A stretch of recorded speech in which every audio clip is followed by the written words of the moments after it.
Sa bahagi ng mga katutubo sa buong Pilipinas, sa usapin ng paglabag sa karapatang pantao, ay matagal na kaming dumaranas ng matinding karahasan ng Estado mula sa mga nagdaang mga administrasyon hanggang sa kasalukuyan ay patuloy ang paglabag sa aming karapatan, doon sa aming karapatan sa lupa at sa sariling pagpapasya. Hindi kami malaya sa aming mga komunidad dahil sa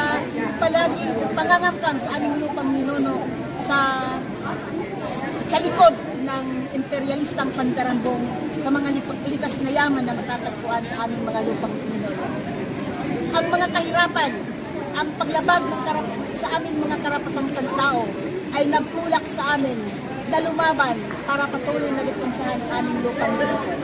Hindi ako nagdalawang isip na lumahok doon sa International People's Tribunal para hindi lang namin naibahagi ang aming kalagayan doon sa aming bansa, hindi lang sa Pilipinas, kundi maging sa ibang bansa, maibahagi namin ang aming nararanasang matinding paglabag sa aming karapatan doon sa Pilipinas.